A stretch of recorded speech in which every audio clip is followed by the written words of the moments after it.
into darkness, to the truth about boundaries that don't exist. If you're ready to see how trapped we really are, like and subscribe. We begin now.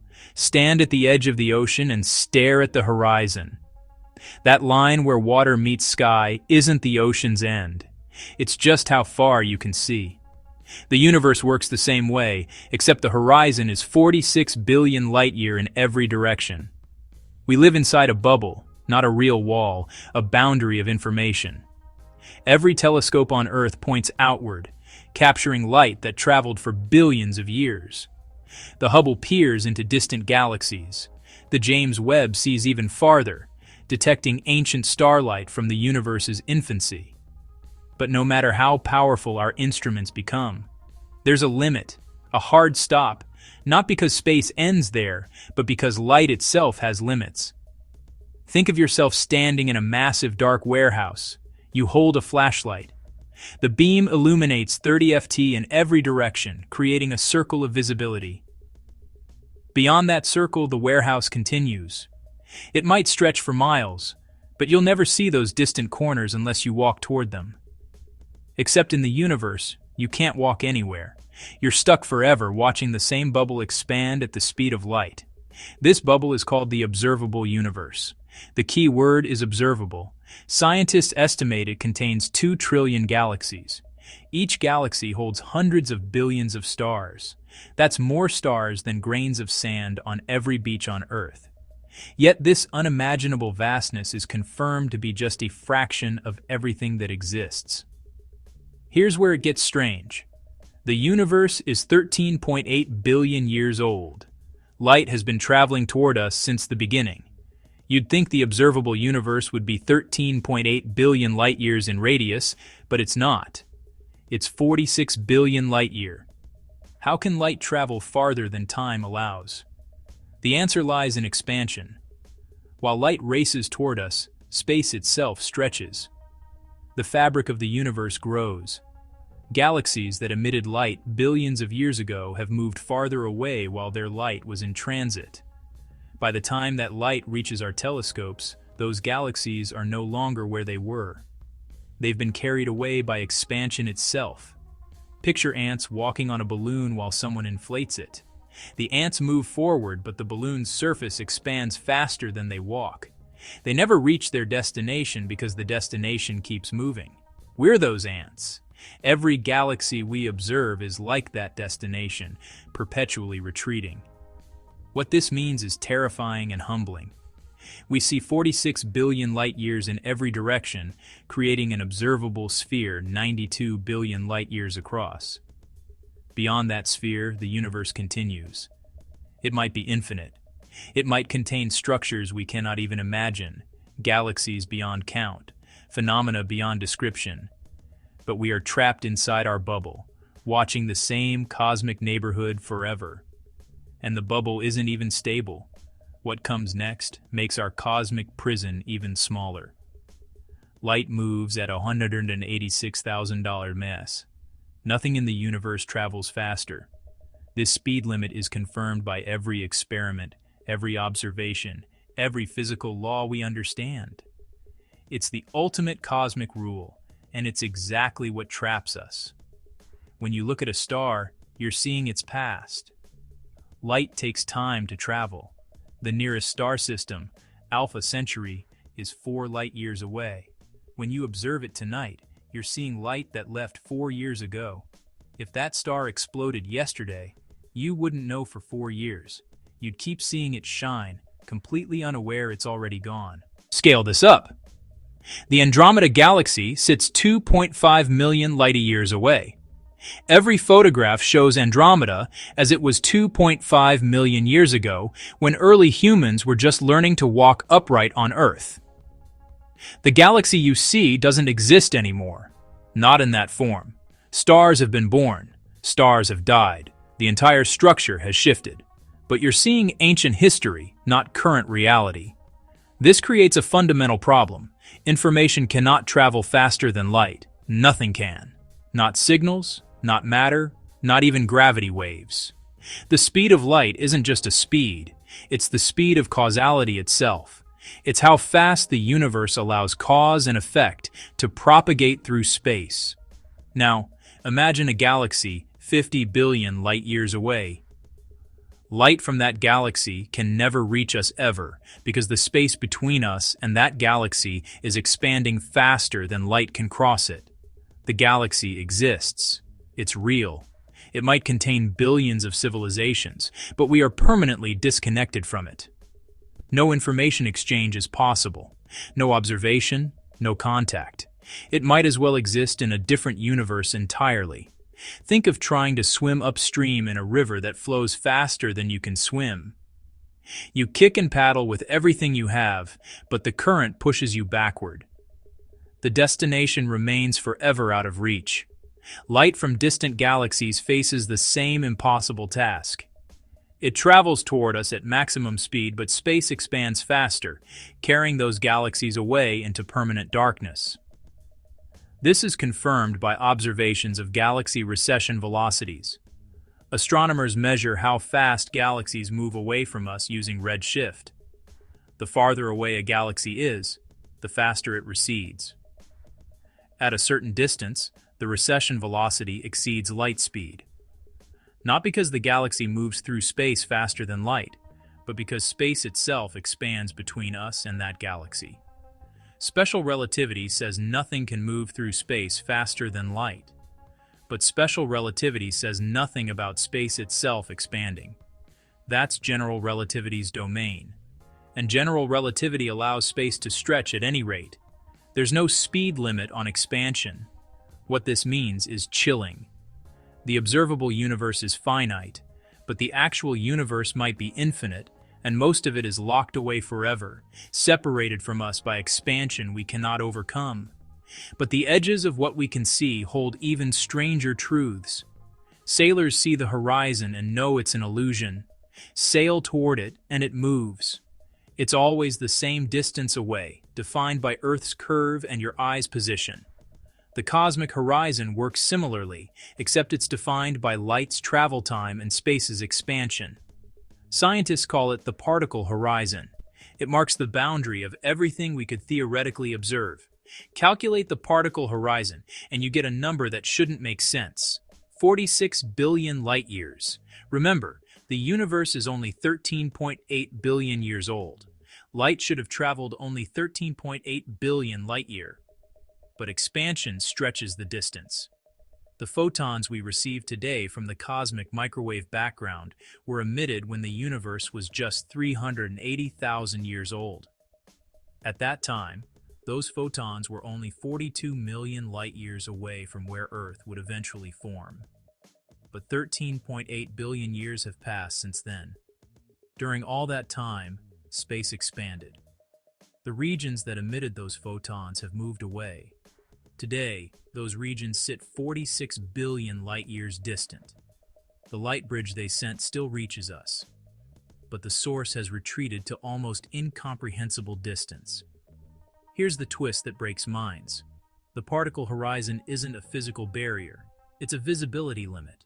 There's no wall at 46 billion light-year, no membrane, no edge. Space continues beyond it. Galaxies exist there. Stars burn, planets orbit, but their light hasn't had time to reach us yet. They exist in a realm beyond observation. Imagine standing in a massive crowd where everyone lights a candle at the same moment. You see the nearest candles instantly. Farther candles take longer for their light to reach your eyes. The farthest candles might take minutes before you perceive them. But all the candles are already lit. You just haven't seen them yet. The particle horizon is like that. It separates what we've seen from what we haven't seen yet. And the horizon moves every second. Light from more distant regions reaches us. The observable universe grows larger. Not because space is being created, but because light from farther away finally completes its journey. Think of it like a fog lifting. The landscape was always there. You just couldn't see it through the mist. As the fog clears, more terrain becomes visible. Current observations confirm the universe's expansion is accelerating. Dark energy drives this acceleration. And here's where the particle horizon becomes truly strange. In a universe expanding at an accelerating rate, there's a future limit to what we can ever see. Some regions of space are so far away that even though they exist today, their light will never reach us ever. Expansion will prevent it forever. Two types of horizons exist. The particle horizon marks what we can see now based on the past. The event horizon marks what we can ever see based on the future. And these horizons don't align. They tell different stories about the same universe. The implications make astronomers uncomfortable. Most of the universe is hidden. Most of space exists beyond our reach. And that hidden realm holds secrets we'll never access. What those secrets might be grows more mysterious as we push against the limits. Ask someone how far away a galaxy is and watch them struggle. Distance in an expanding universe is slippery. 3 different answers exist for the same galaxy, and all 3 are correct. This isn't confusion, it's confirmed reality. Take a galaxy at the edge of the observable universe. Its light travel distance is 13.8 billion light-years. That's how long the light has been traveling. Simple enough. But that galaxy has moved since it emitted that light. Today, accounting for expansion, that same galaxy sits 46 billion light-years away. Same galaxy, different distances. Both true. There's a third distance too. Co-moving distance. This measures how far the galaxy would be if you froze the universe's expansion right now and stretched a measuring tape through space. It accounts for all the expansion that has occurred and will occur. Cosmologists use co-moving distance because it stays constant as the universe ages. The galaxy doesn't move in co-moving coordinates. Space expands, but the galaxy's position in the cosmic coordinate system remains fixed. Think of drawing dots on a deflated balloon, then inflating it. The dots move apart as the balloon expands, but each dot stays at the same position on the balloon's surface. That position is like co-moving distance. The actual space between dots is like proper distance, and the time it took for light to travel between dots is light travel time. 3 measures, same separation, different meanings. This creates profound confusion about what we mean by location. When we say a galaxy is 46 billion light-years away, we mean that's where it is now, according to our best calculations. But we're seeing it as it was 13.8 billion years ago. The galaxy we observe no longer exists in that form. It has evolved. Stars have formed and died. The galaxy might have merged with others. We see ancient history, not present reality. Distance becomes even stranger when we consider galaxies moving away faster than light. These galaxies have recession velocities exceeding $186,000 mass. They're not violating relativity. They're not moving through space at that speed. Space itself is expanding between us and them, carrying them away at rates unrestricted by light speed limit. Observations from the Hubble Space Telescope confirm this. Galaxies beyond a certain threshold exhibit red shifts indicating superluminal recession. We can see these galaxies because their light was emitted when they were closer, before expansion accelerated them beyond reach. But any light they emit today will never reach us. Expansion guarantees it. What this means for navigation is unsettling. If you could instantly teleport to a galaxy at the edge of the observable universe, the Earth you left would not be where you expected. Expansion would have carried it billions of light years from where calculations suggested. You'd arrive at your destination only to find your origin point has vanished into impossible distance. The universe doesn't just expand, it rewrites the meaning of position itself. Every point becomes relative. Every measurement becomes conditional, and at the extremes the mathematics breaks down into paradox. Yet something exists at those mathematical boundaries. Something we can detect. Turn on an old television to a channel with no signal. About 1% of that static is confirmed radiation from the beginning of the universe, the cosmic microwave background. An echo of creation itself washing over us from every direction in space. 380,000 years after the Big Bang, the universe cooled enough for atoms to form. Before this moment, the cosmos was a hot, dense plasma. Photons scattered constantly off free electrons, unable to travel freely. Light was trapped. The universe was opaque, like trying to see through fog. Then everything changed. Electrons combined with protons to form neutral hydrogen atoms. Suddenly, photons could travel without scattering. Light broke free. The universe became transparent. Those first free photons have been traveling ever since, cooled by expansion into microwaves. They reach us today as the cosmic microwave background, the oldest light we can observe. This radiation comes from a spherical shell around us. Not a physical shell, a shell in time. Every direction you look, you see photons that were released at the same cosmic moment 380,000 years after the beginning. But because light takes time to travel, nearby photons came from nearby regions, while photons from the opposite side of the sky came from regions billions of light years apart.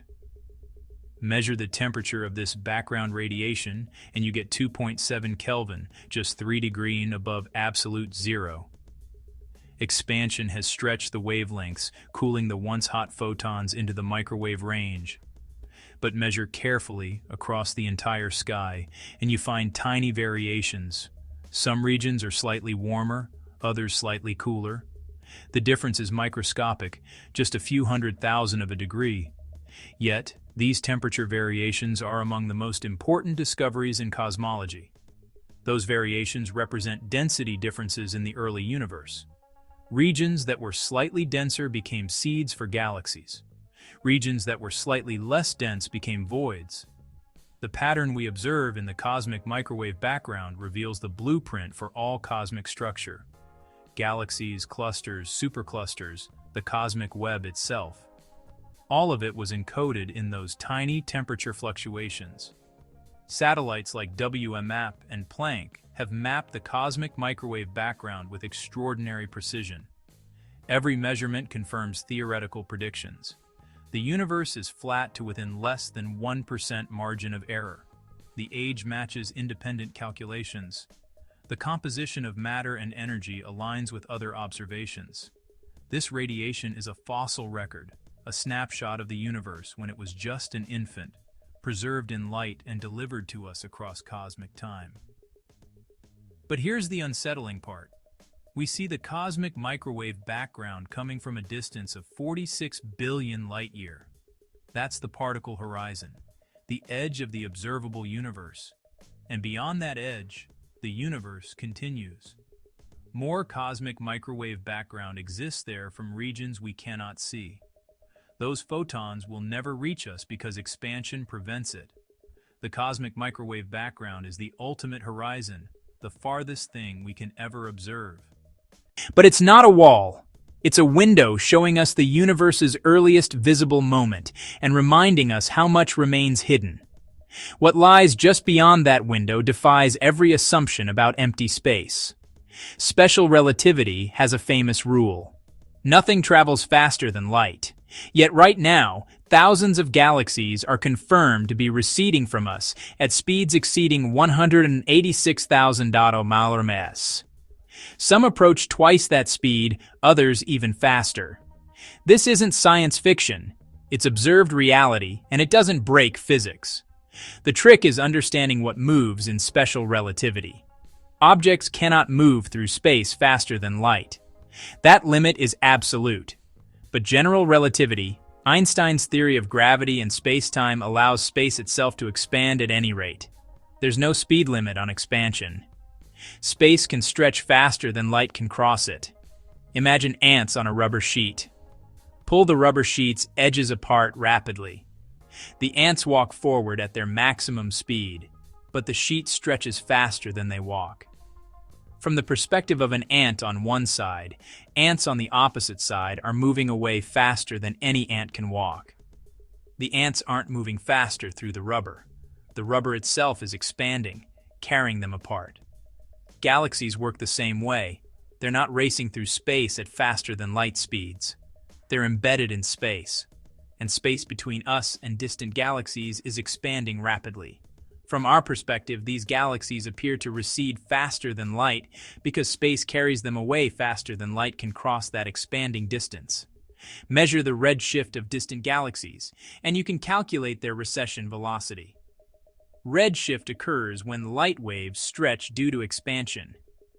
The more expansion between emission and reception, the more the wavelengths stretch. Extremely distant galaxies show red shifts, indicating recession velocities many times the speed of light. Yet we can see these galaxies. Why? Because they emitted their light when they were closer. Back then, space between us and them was smaller. The photons traveled toward us, crossing expanding space, gradually approaching despite the recession. Eventually, those photons reached us.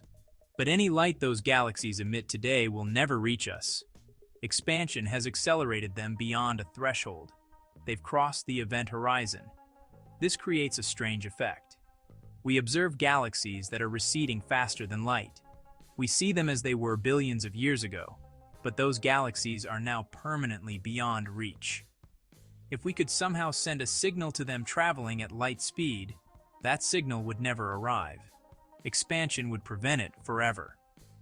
The galaxies exist. We can see them, but we cannot interact with them ever. Calculations confirm that galaxies beyond a certain distance, roughly 16 billion light-year in current proper distance, are receding faster than light. That's more than 1/3 of the observable universe. 1/3 of everything we can see is already lost to us. We observe their ancient light, but they're gone, vanished beyond the cosmic horizon, and it gets worse. The universe's expansion is accelerating. Dark energy drives this acceleration. As time progresses, more galaxies will cross the threshold. More regions of space will recede beyond light speed. The observable universe will shrink, not in size, but in accessible content. We'll see light from farther away as time passes, but fewer galaxies will remain within reach. In the distant future, only our local cluster of galaxies will remain visible. Everything else will have been carried away by expansion, vanishing into darkness. Future civilizations will look out and see almost nothing. They'll have no evidence the universe is vast. They'll think they're alone.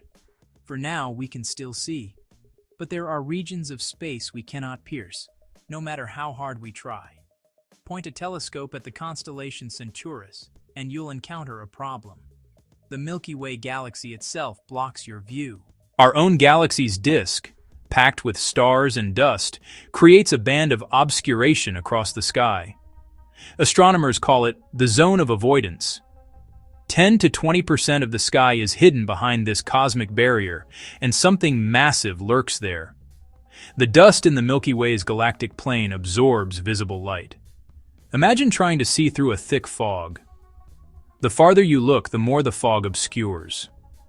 By the time you peer toward the galaxy's center, visible light becomes useless. Billions of stars hide behind dust clouds. Entire regions remain unexplored in optical wavelengths. But astronomers have tricks. Infrared light penetrates dust better than visible light. Radio waves pass through it even more easily. X-ray observations reveal different features. Using these alternate wavelengths, scientists have begun mapping the hidden regions. They discovered something unexpected. The zone of avoidance contains one of the largest concentrations of mass in the nearby universe. Behind the dust, hidden from direct observation, sits the Norma cluster, a massive collection of galaxies, thousands of them, gravitationally bound together, radiating enormous amounts of energy. This cluster was only confirmed in the 1990s because dust made it invisible for so long. Once revealed, it explained something mysterious. In the 1970s, astronomers noticed our galaxy was moving in an unusual direction. Not just orbiting the Milky Way's center, not just moving with the expansion of space. The entire local group of galaxies, including the Milky Way and Andromeda, was being pulled toward the constellation Centaurus at 600,000 mph. Something massive was exerting gravitational influence, something hidden. They called it the Great Attractor, a gravitational anomaly in the zone of avoidance. For years, scientists debated its nature. Was it a supercluster, a concentration of dark matter, some unknown phenomenon? The dust prevented direct observation. Astronomers could only infer its presence from the motion it caused. Later observations revealed the truth. The Great Attractor is real, but it's not what we thought. The Norma cluster is part of it. But beyond the Norma cluster, even farther into the zone of avoidance, lies something larger. The Lania supercluster, a vast structure containing 100,000 galaxies. The Great Attractor is not a single object, but the gravitational center of this enormous supercluster. Here's what makes the zone of avoidance so frustrating. We know something massive exists there. We can measure its gravitational effects. We can map galaxy movements, but we cannot see it directly in visible light ever. The Milky Way's dust will always block that view. It's like living in a house with a window painted black. You know something is outside. You hear sounds, you feel vibrations, but you cannot look directly at it. Modern telescopes have partly solved this. Infrared and radio surveys have revealed much of what the dust conceals, but gaps remain, regions too dense to penetrate, even with alternate wavelengths. Areas where uncertainty persists.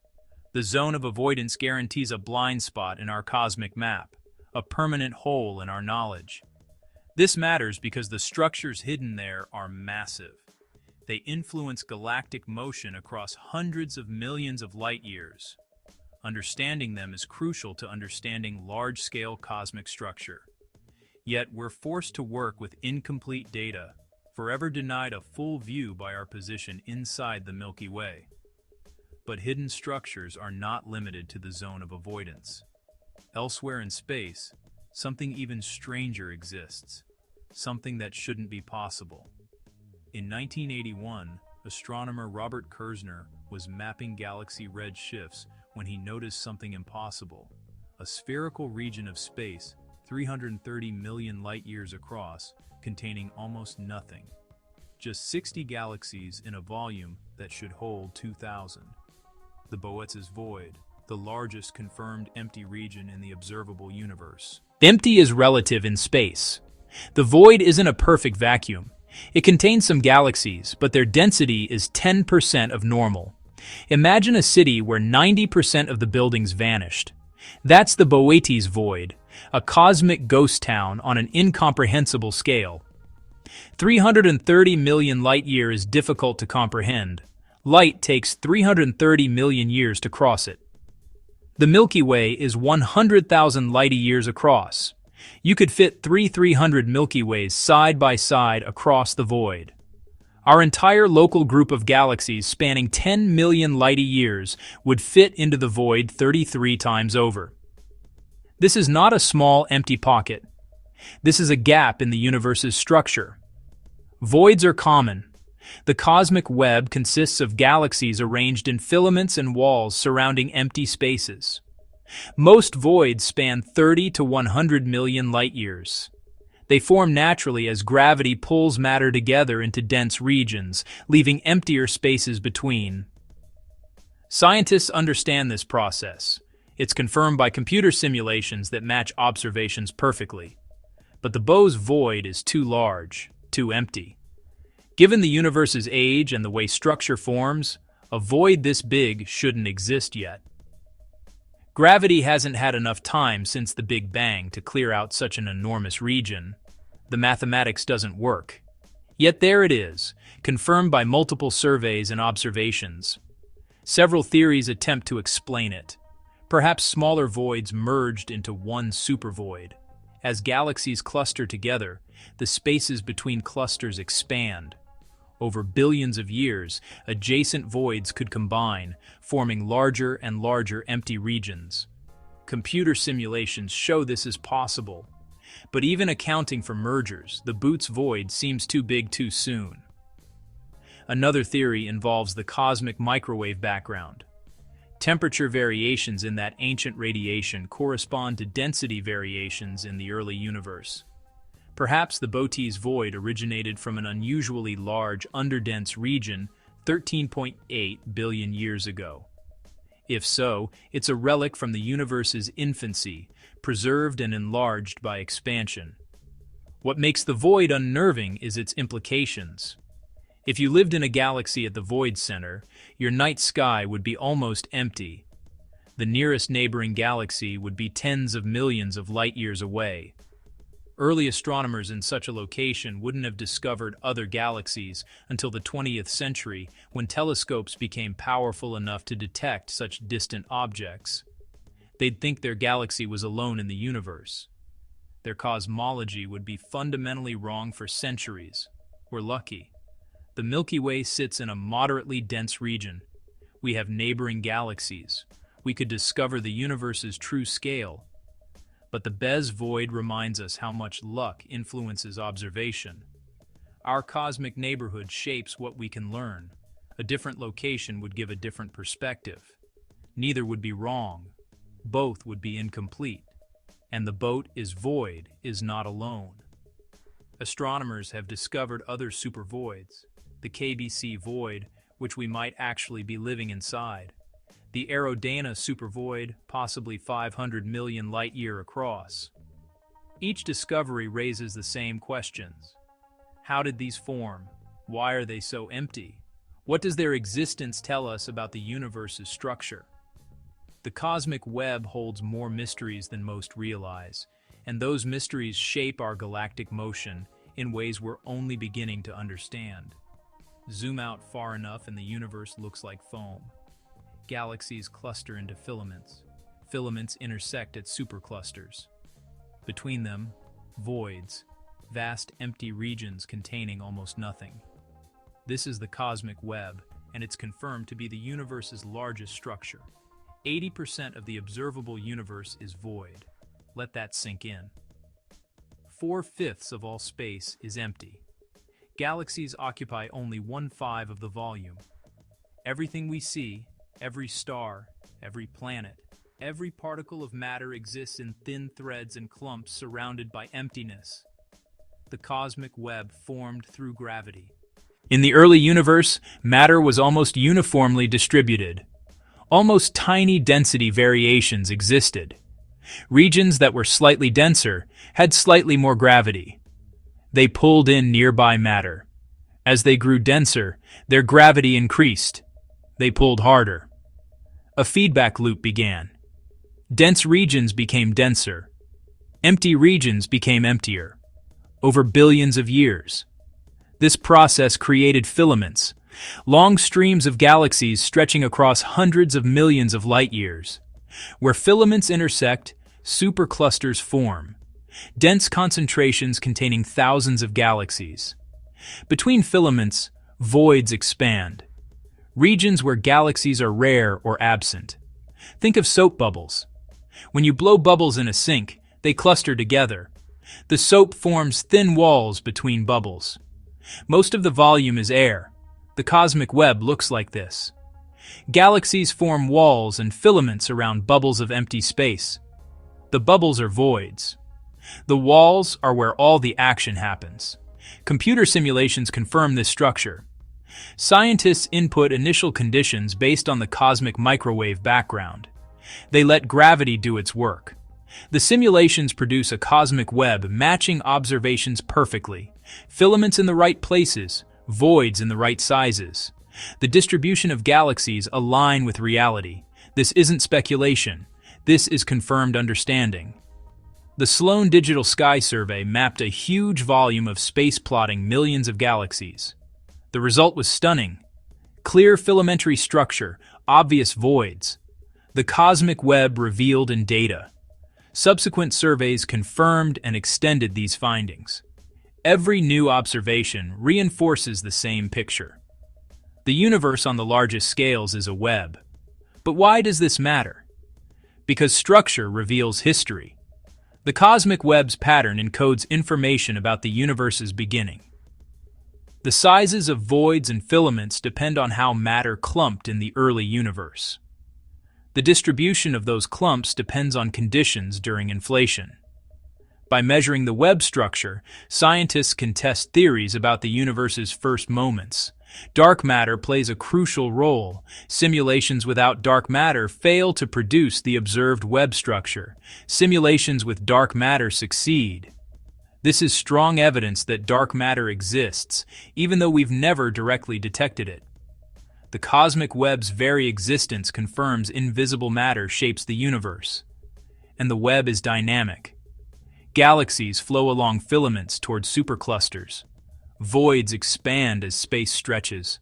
The structure evolves. Billions of years from now, the web will look different. Clusters will merge.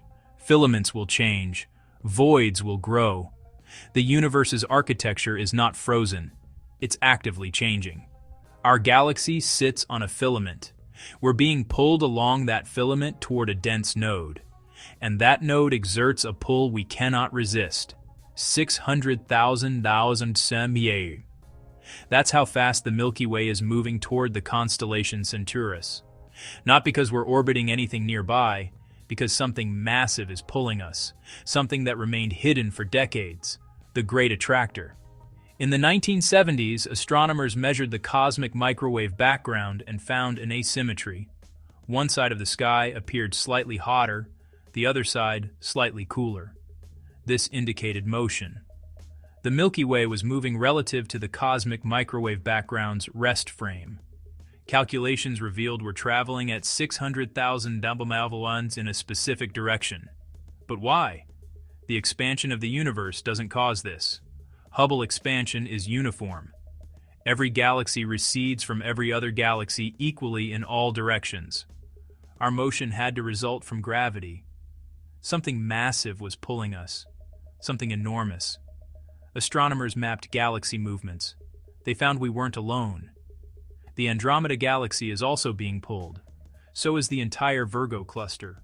Hundreds of galaxies are flowing in the same direction, all toward a region behind the zone of avoidance.